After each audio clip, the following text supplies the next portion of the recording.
Back to Sunrise Daily. Yes, we're kicking off with that reshuffling just ahead of that inauguration, which will happen today. And we'll be bringing that to you live, as a matter of fact, here at Channels.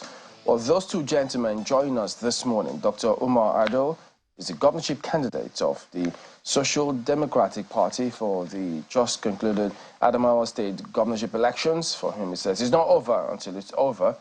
Good morning. Thank you for coming on this morning. Morning, Chambali. Well, we also do have Ehi Brima, publisher, Niger Times, joining us virtually. Good morning, Mr. Brima. Thank you for joining us as well today on the program. Good morning, Chamberlain. Good morning, Nigerian viewers. Okay, let me start with you, because you have been writing severally about blue economy. And of course, you must have heard last week when some guests just wondered, they had questions about that particular one. But already, as we have also highlighted just before we introduced both of you, so I'll just go through that list. The reshuffling or redeployment of Engineer Abubakar Momo from the Federal Ministry of Youth to the Federal Ministry of Niger Delta Development. Many wondered why they'll have someone over 60 as Minister of Youth. Now they're asking for a proper no pun intended, this one. I mean, they want someone who embodies the youth to be in that office. I know that Mr. Nicholas Felix has been angling to be in that position, so who knows. And then you also get to see His Excellency, former Governor Adegboyega Oyetola, redeployed Honorable Minister of Marine and Blue Economy, where you're of interest. And now, former person who was there, Tunji Ojo, is now going to be heading the Ministry of Transportation. So, is there any similarities? You tell us as we move on. But they then go ahead and retain Minister of States for Oil, Senator Heineken Lokobiri, and Honorable Ekperikpe Ekpo is also in that same ministry, but he will be in the gas sector. So this takes immediate effect. So, Mr. Brima, from all of this reshuffling, it doesn't change anything about the blue economy. No, not at all. I think we just need to understand what this whole blue economy concept is all about. I started researching about the blue economy in 2020 with the assistance of Rear Admiral Daniel Atakwa. He was the deputy director then at the Hydrographic School of Hydrography at the Naval Headquarters in Abuja. Then he was a Commodore. So I sort of got interested, and in my book then in 2020, I wrote a chapter on the blue economy, chapter 13, page 65, about 3 or 4 pages. And then, the whole concept, it's actually a new concept, about 13 years old, and it's evolving. And because we have a coastline of about 420 nautical miles. In kilometers, that's about 774.84 kilometers, because 1 nautical mile is about 1.852 kilometers. So you can say that, and we are situated right in the Gulf of Guinea, which is very rich, in some of these ocean resources. So since then, I took interest in knowing more about the blue economy. Blue being because the ocean, the color of water is blue, and it's becoming a major global phenomenon. The first UN conference on the blue economy held in 2010, in Rio de Janeiro, where they started talking about, the ocean resources and how it can be used sustainably. And since then, we've had different conversations, conferences on the wealth of the ocean. That's basically what it is. In Africa, even the AU has estimated that the blue economy potential, for our waters is about $300 billion. So you can imagine if we get our act right, Nigeria really will be making a lot of money. In fact, we have no reason to be in deficit. Just imagine that 3 years ago, our annual budget, appropriation was 10.5 trillion naira, about $29.42 billion. We're using the rate at the time. But today, we have a budget of 21.83 trillion with a deficit of 12.1 trillion. If we stop all the leakages and optimize our revenue channels, Nigeria has no business being in deficit. Natural fact, our revenue every year should be in the region of 40 to 50 trillion naira. That's the truth. And the blue economy, which has just been created, we add to that revenue cost. We'll still explore that a little further as we progress. But let me bring in Dr. Ardo on this matter. Before the names were even sent to the National Assembly in the first instance, the Senate, there was that expectation. Many just wanted them to get on with the list and get it going. They had specifics. I mean, they had, well, yeah, it could be called specifics in terms of the kinds of people that they expected to populate that list. But then the list came through and many thought, oh dear, well, is this going to be it? But today they'll be sworn in. So how does that sit in for you? Okay, thank you very much. Well, in public service, you look for three things. One, intelligence. Two, energy. And three, integrity. And it is said that if you don't have number three, don't really bother with the first and second elements because it will be of no essence. So it means that integrity is the bedrock of public service. And what is integrity? That is the ability of somebody to make his choices, his actions and his decisions on the basis of core values and not on the basis of self-interest. Therefore, integrity actually is a function character. So now we have to look at those that have been brought in as ministers because essentially they are the advisors of the president to execute the powers of the office of the president as provided for by the Constitution. If the advisors are not really people of integrity, then you will have a big problem.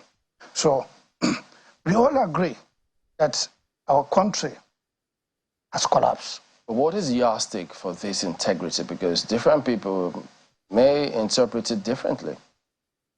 No, in this climate, I might add. Like you have to just be like Caesar's wife.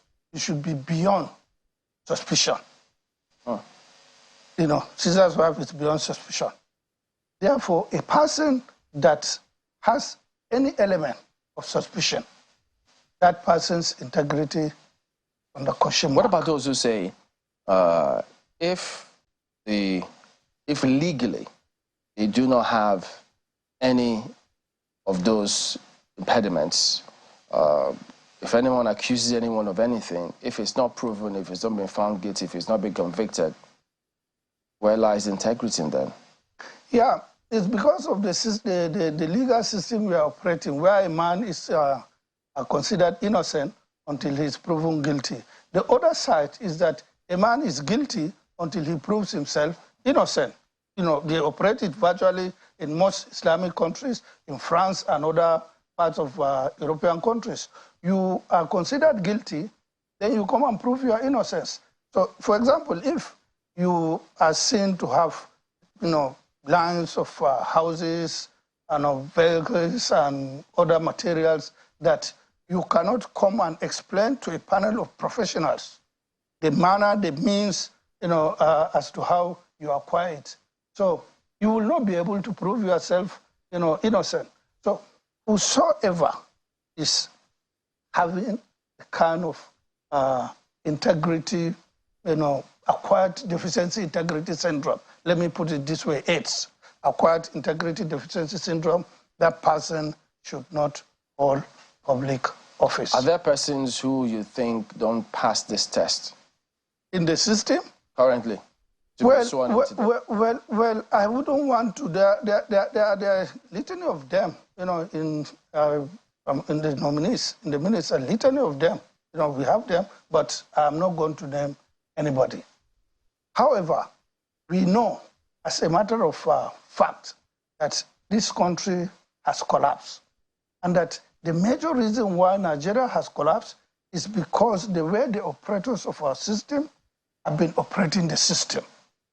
And when you bring those who have been operating the system, who have been responsible for the collapse of the system, to now continue operating the system, then where do we get? You're suggesting then that you're not satisfied with whatever the security agencies might have gone through, whatever reports they may have submitted, however the Senate may have screened all of these persons, you still think that in spite of all of those levels of checks, there's still questions?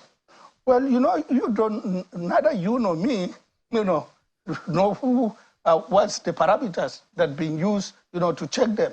The security agencies didn't tell you the kind of things, the kind of questions they asked. The Senate didn't tell you the kind of questions, they asked, other than what we have seen, at the screening, live at the chambers, the Senate chambers. We don't know. So if you don't know these things, what will you say? Because if you subject this screening to, say, public scrutiny, and that at the Senate, they can allow, for example, people to call in and ask in questions. I can guarantee you there are going to be so many questions that would have come to them, and many of them, if not most of them, will not answer those questions. But they have opportunities to write petitions, to petition the Senate, petition security.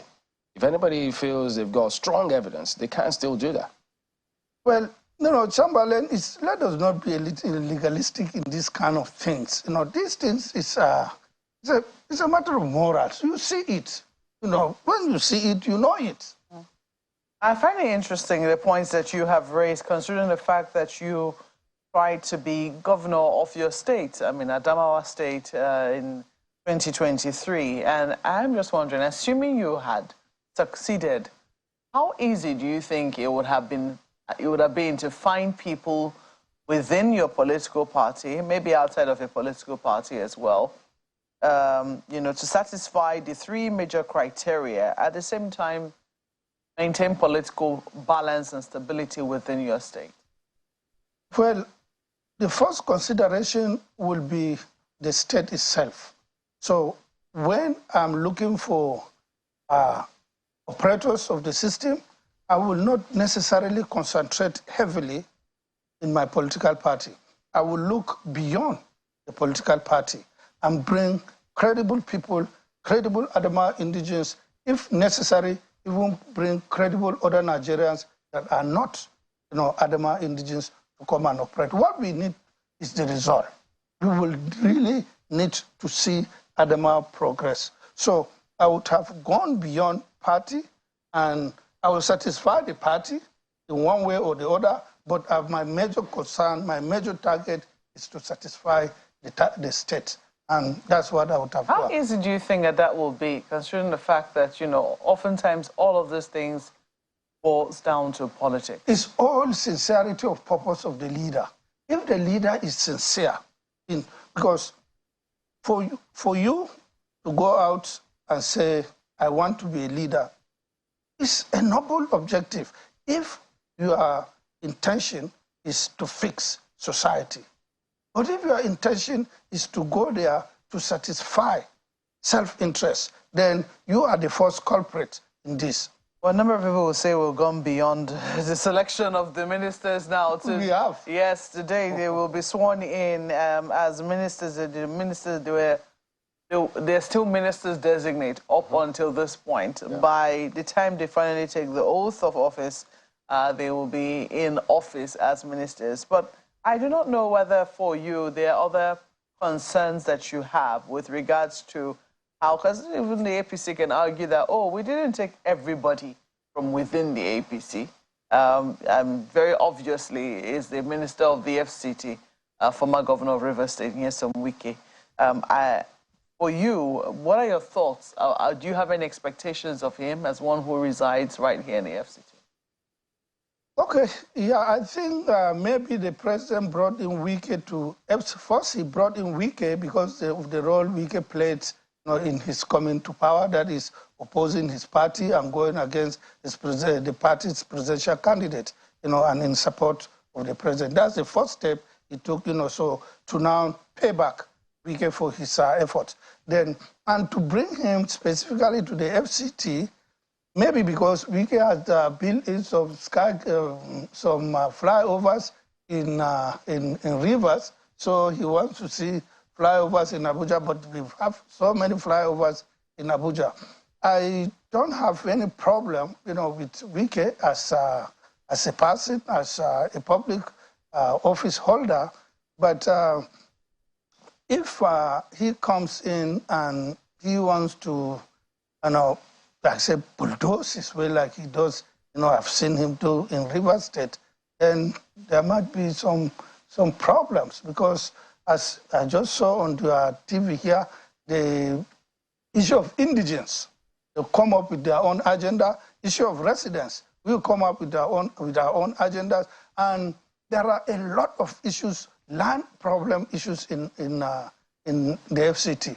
How he resolves this, I don't know. And being the first, Southerner to be the FCT minister for a very, very, very long time, he may also face some opposition. And if you see, I've seen some of Northerners are saying, we are in trouble, they brought in the Southerner and so on. So he must have to look beyond this and work for the interests of everybody. If he does that, then fine and good. If he doesn't, then I can see that there's going to be war at the FCT. How enormous do you think the challenges are? They're going to be real enormous, because the last minister did virtually very, very little. When Rufai was here, at least he raised the standard of the FCT. Today, the standard of the FCT has fallen to the ground. Even a frog, can jump over it. We need to sanitize the system. If we can just sanitize even our streets, because the streets are the windows of our society. Is what the foreigners force. We need to be able to see the streets first before we sanitize them with the street lights. Yeah, okay. That is part of the sanitization. Making sure that we obey traffic rules, traffic lights are there, those things are there. And if we do so, we sanitize the street. If we are able to organize our streets, then I can assure you we will organize the rest of society, because it takes a lot to even organize our streets. Okay, let me go to Mr. Brima now. I know my colleague is also itching to come in now. You've spoken a lot about this blue economy, and I know that we've also seen some applause in certain other areas. We saw, Mr. Olisa Gbakoba, who was also quite enthusiastic about the fact that, a ministry so named has now been mentioned and a minister assigned. I am uncertain as to where exactly, because it means that a minister has to start from scratch by building the bureau that would man that particular ministry. But, before now, some people say we had NIMASA, which is a parastatal under the Ministry of Transport. Didn't it quite serve that particular purpose? And how do you think that is going to, do you see any clashes coming up with regards to what NIMASA does and what the Ministry of Blue Economy and Maritime is supposed to be doing? Thank you, Mokbe. The NIMASA will definitely be an agency under the new ministry. And so are other agencies, about 6 or 7 of them. We have the Maritime Academy of Nigeria in Oron, in Akwa Ibom State. You have the Nigerian Shippers Council. Of course, NIMASA will be there.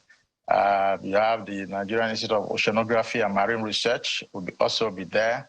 And a couple of other agencies to warehouse them now under this new ministry, so that there is proper coordination, there's optimization of resources, reduce wastages, avoid sectoral conflict, which is common in most of our agencies. That, for me, it's a step in the right direction. The same way President Tinubu has created, the Ministry of Tourism. I think these are opportunities to grow our revenue, for economic growth, for employment, and all of that. So there will be no clash, because even the DG of NIMASA already praised Mr. President for creating the new ministry. So I think it's something we should expect. But what is important now is operationalizing the concept of the blue economy. And that is really optimizing the benefits of both the traditional sector that we're used to, and the new and emerging sectors. Traditionally, we have shipping, you have fishing, you have offshore gas and oil, opportunities. But the new areas are looking at biotechnology, they are looking at ecotourism, and so on and so forth. So I think it's a good thing. The new minister, again, there been some changes yesterday. So we now have Oyetola now in charge of the ministry. I think we need to work with the experts, to get this new ministry off the ground. And in particular, we will need the support of the Navy, apart from providing support in the area of hydrography, which is basically the measurement and description of the physical features of, the oceans. So I think all of that, these experts coming together and working with the NEC, the National Economic Council, being headed by the Vice President, will, help us to. It's a big opportunity globally. The blue ocean resources, they contribute about between $1.5 to $2.5 trillion every year in the different areas, with an asset size of about $24 trillion. Over 3 billion people of the world depend on the oceans for their survival, for their livelihood. In Africa, for example, where fishing is so big, you have about 12.5 million people, according to UNDP report, that depend on fishing. Their age range is from 15 to 64, either full-time or part-time. So those opportunities are there. Fishing, transportation. What about shipping? Unfortunately, in Nigeria, and I think that's the point Olisa Agbakobayesian was making, we are losing a lot of revenue to foreign vessels that come to Nigerian ports to lift our oil. We don't have any ocean carrier. Just the same way we don't have any airline that we can call our own.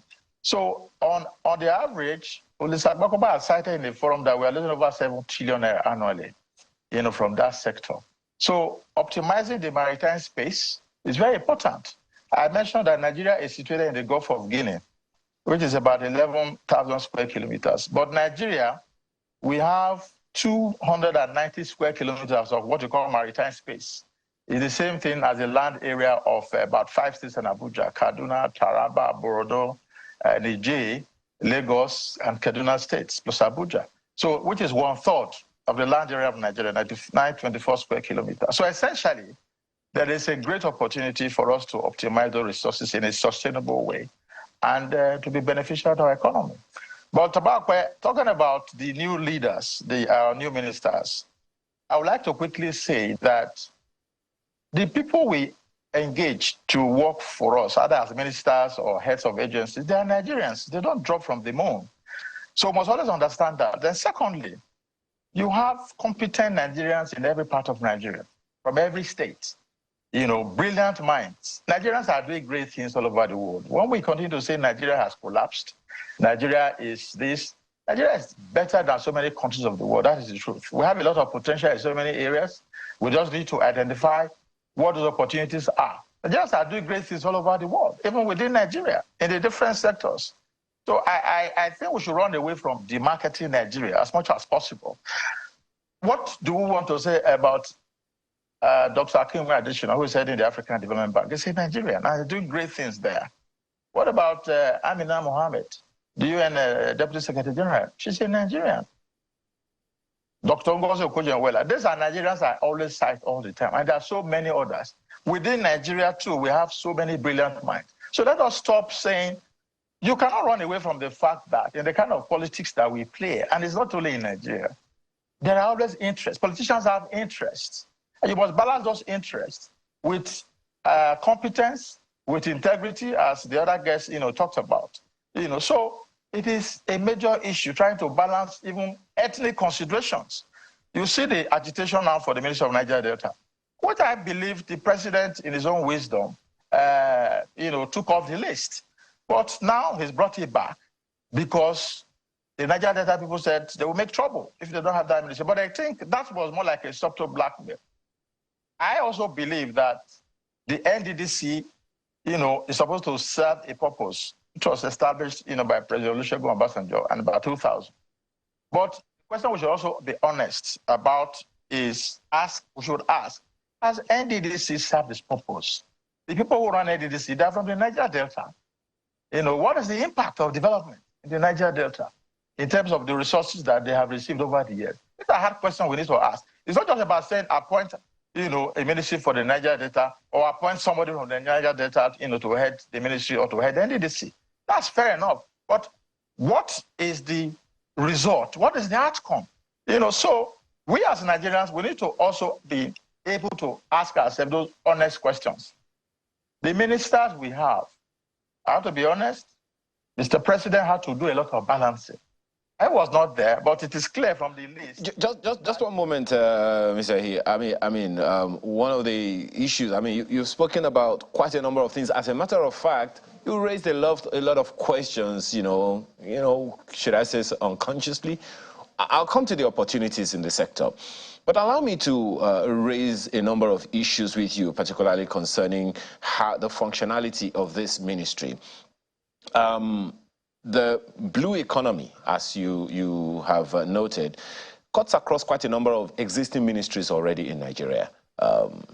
We can't talk about the sector without talking about all of the things that come through it: offshore, oil and gas, for instance, transport, which has a ministry on its own. Of course, we talk about Ministry of Transportation. We're talking about water transportation and all those things, and a number of others like that. Marine transportation, which is under the Ministry of Transport. Solid minerals, of course, we have some solid minerals under the seas and all of those things. What kind of collaborations? Maybe I should speak with, first of all, the challenges that this new ministry is likely to encounter, and the kind of collaboration that should happen. I don't know if there is any law that should have come ahead of setting up this Ministry of Blue Economy, so we can't say maybe the president has or has not flouted any law, or even whether or not this ministry is backed by any law, particularly. But the opportunities, no doubt, are there. So, as you said, operationalizing is the issue. How do we operationalize in a way that there is no conflict between these ministries, this new ministry, and the ones that are already existing, that have some of the assignments of this Blue Economy Ministry, as you have said, under its purview, one way or the other? Ayo, thank you. There are existing ministries, like Ministry of Transportation. In fact, Ministry of Transportation and Aviation, they were together before they were separated, okay? Now we have the Ministry of Marine and Blue Economy. You also have now Ministry of Tourism. So in terms of collaboration, agencies and the ministries are supposed to work together, to collaborate to achieve, the objectives. And at the end of the day, what is that objective? We want to grow Nigeria's revenue. So if there are opportunities in different sectors of the economy, we need to optimize those opportunities, even if it means creating separate ministries for them. Now, it is not just creating the ministries. As you rightly said, there are opportunities for each ministry. Even tourism that was created, people talk about insecurity. That is not exactly true. We know we have those problems, around. But hey, life is still moving on. You go to the airports, the people are still flying. People are traveling by road. Because life must continue. We will not allow these problems to stop us. So collaboration is important. Now, before now, the different agencies and sectors were, they were.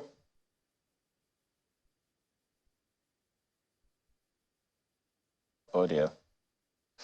Well, I'm pretty sure we're going to have Mr. Brahma back in no time. But let me quickly come to you in our Abuja studio right now, because, one of the issues that have been raised about this, Dr. Ado, particularly concerning the politics of it, are there. You raised the issue, you spoke about the role that Mr. Former governor of Rivers State had to play the other time. You talked about the fact that, he has a lot of job to do with the indigenes and residents and all those things. Last week, a guest of ours on this program raised concern about a minister of Southern Nigerian extraction being assigned this FCT portfolio. Now the president has assigned the Ministry of Niger Delta Development to someone of northern extraction. Do you see this as having any significance in the politics of it or in the governance of it? Okay, well, you know, you have to, before you govern a people, you have to know them. You have to know their environment. You have to know their sentiments and to be sensitive to that. So I don't know the extent to which the new minister of the Niger Delta knows the Niger Delta people. So if he doesn't, then it will take him probably 1 year trying to understudy them. And time would have gone by that. I would have loved, you know, a person who knows the people, who is from that area, should have been a minister in that area in order for him, you know, to hit the ground running, as they say. But if he does know the place, then it will help, you know, solidify the unity of the country. Exactly. So you don't see it as more of a unity agenda of the president as opposed to the sectional sentiments that we've played over time, the nationalization as opposed to regionalization of Nigeria. Yeah, I have said it. If the impediment is if he does not understand the politics, the geography, the culture, and the tradition of the people. If he doesn't, then it will actually cause more problem than solve them. Because without knowing it, he's going to go and defile one cultural aspect or the other, and they will say, oh, you see what this northerner is doing, and it will further push us aside, you know, apart. So, but if he does, then I think it will do us a whole lot of good by uniting the country. So it is the prerogative of the president, no doubt, to select whoever he wants, you know, in a particular, in whatever role that he wants the fellow to perform. Now that this has been done, they assigned appointments, the portfolios have been assigned by the president, and they're expected to, as you said earlier, hit the ground running. What would be your recommendations both to him and to the people of the Niger Delta in this regard, irrespective of the sentiments that may be there? Well, you should, as quickly as possible, know the priorities of the Niger Delta people and work on those priorities and ensure that he change the Niger Delta. I've been to the Niger Delta. I've been to virtually every part of Niger Delta, and I have seen the squalor in which our people live over there, in spite of the fact that they are the goose that lays the golden egg. So it's insensitive and it's unacceptable. So if he can, as quickly as possible, go to work, help develop the Niger Delta, then we will have no issue of saying that we need an indigene here, we don't need an indigene there. It is all about, you know, performance. If we can perform, we have no problem. But it is the performance that has been having a lot of problems. The issue of the blue economy, which essentially means what economic value are we going to drive from the ocean? Yeah, there are opportunities. In fact, Nigeria itself is an opportunity for Africa. But have we, you know, gotten it right since we got independence? The truth is that no. If we had moved in the right direction, Nigeria wouldn't be where it is today. We would have been like Brazil, would have been like Indonesia, would have been like Singapore, and all other countries, you know, of the third world that we are colonized. But we have not. So it is the operators of the system. I am not saying that I said we have collapsed. Yes, we have. The truth is that we have collapsed. Whosoever enters Nigeria, whosoever looks on our streets, whosoever sees the way things are, there is complete collapse of authority in the country. Where the authority has collapsed, that means the state has collapsed. So we have to change the way we operate public offices. Okay. Until and unless we change this way, no matter what opportunities that we have in all sectors of our economy, these opportunities, you know, will not be harnessed. That is the truth. Yeah. Well, So, let me come back to Mr. Brahma on that issue you raised. Permit me, Dr. Ado. Mr. Brahma, you were talking about the collaborations that are necessary for us to get to before we had that break the other time. I'd like you to speak further to it, particularly in the light of the opportunities. Well, you can speak to the challenge, but also speak to the opportunities that are there. You mentioned the DG of NIMASA earlier. I've also come across some document ascribed to him. That says he spoke about job opportunities in the region of 350 million. Whether that's on a global level, I guess one would have to wait, find out to see. But talking about the job opportunities and all of those things, people see problems more than they see solutions or they see opportunities. Point us in the way of opportunities, Mr. Brahma, particularly from your research. There are a lot of opportunities. It is to build a credible strategy and to know more about the blue economy. For the benefit of the new minister that we head our ministry, there are already established models. So let's start from there, and we can learn from them. Republic of Ireland, for example, South Africa, Seychelles, they established blue economy models in 2012. That was the Republic of Ireland. Then 2014, that's South Africa. Then Seychelles was 2015. So if we can learn from these countries how this blue economy works in those countries. Okay. Secondly, opportunities for growth, revenue growth, job opportunities, livelihood. I talked about fishing. There are a lot of fishing going on in our coastal communities with over 420 nautical miles. The length of our coastline is slightly less than 1,000 kilometers. Now, there's so much that is already going on. I talked about transportation, marine transportation, shipping. We need to optimize the opportunities that we are losing a lot of revenue there, as Olisa Agbakuba noted. So that is another major opportunity. Revenue, you can imagine the number of cargoes that come into Nigeria and leave Nigeria. Most of the time, they leave empty, So apart from taking our oil, we bring in so many things. These are all foreign vessels. There is no Nigerian flag there. So if you have our own vessels exporting goods, we will earn, significant foreign exchange. So that is another opportunity. Talking about jobs, the African Union says 49 million jobs can be created from the blue economy opportunities in Africa. In Nigeria, we are going to have at least over the DG of NIMASA is saying, there will be a lot of jobs. These jobs are in the different areas. Let me quickly mention the agencies that, talking about interagency collaboration. Under the ministry, from what I gathered, the new agencies that will be there, I was mentioning them before, NIMASA, Nigerian Maritime Administration and Safety Agency, Federal Department of Fisheries and Aquaculture, okay? You also have the Federal Department, the Nigerian Ports Authority, and the Nigerian Shippers Council. I also mentioned earlier, Nigerian Institute for Oceanography and Marine Research, the Maritime Academy of Nigeria in Oron. So all these are agencies, and maybe others, that will work together under these new ministries, headed by the Minister-Designate. So they have different opportunities. Talking about challenges, the number one challenge is lack of data, accurate data, what they call critical baseline data, for the oceans. That's where the hydrographers come in. That's where we need the Nigerian Navy, to support. The second area of challenge will be maritime security, So that is also a big issue that needs to be addressed.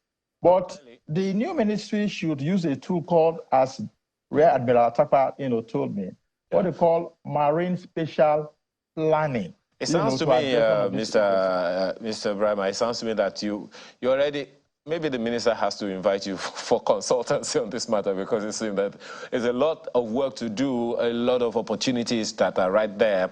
I'm particularly excited about the fact that it will provide a lot of opportunities for young people. But let me quickly go back to Dr. Ado. We're talking about these things. By the way, I've since learned that Mr. Abubakar Momo is from Edo State and not from Northern Extraction, as I thought earlier, the name. I mean, of course, you can understand my confusion. But, let me quickly ask you this one. You see, Nigerians expect quick, progressive change nationwide through previous ministers.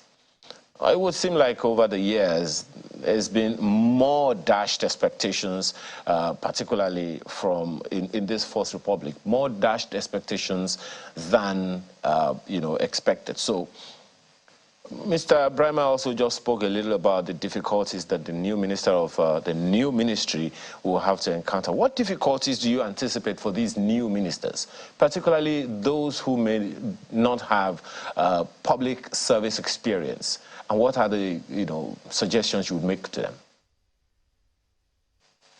Okay, thank you. Just quickly, on the issue of opportunities, before I answer that question, on the issue of opportunities, we had those opportunities. We had Nigeria Shipping Line. It was an opportunity. It's no longer there. We had Nigeria Airways. It was an opportunity. It's no longer there. We had Nigerian Railway Corporation. It's an opportunity. It's no longer there. Where are they? Nigeria is there in name. It's there in name.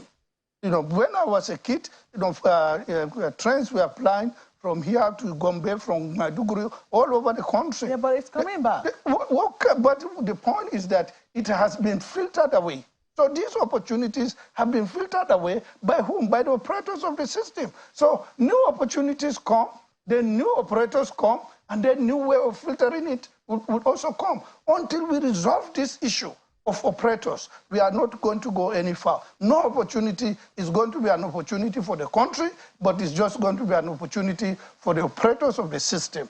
We talk of democracy. Democracy must be able to solve the problem of the people. But if democracy is just for the benefit of those who operate it, democracy has not worked for us. Now, back to his his question, and if you will be kind enough just to remind me, because somehow I forgot the question. Can you please? Just go ahead and give us your concluding thoughts in terms of what you expect what the swearing in today. What I expect the new ministers to do is to give selfless service, is to lead by example.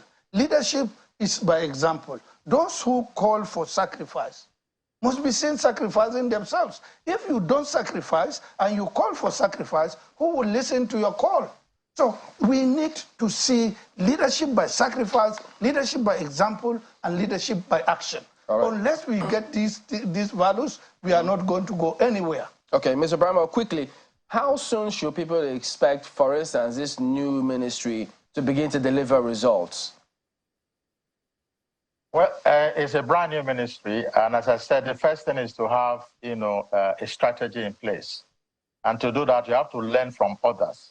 And I've cited some countries that we can approach. Even at the global level, the UN, the World Bank, they have also come up with what I call a joint roadmap.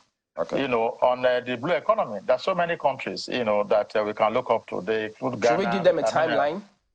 Yes.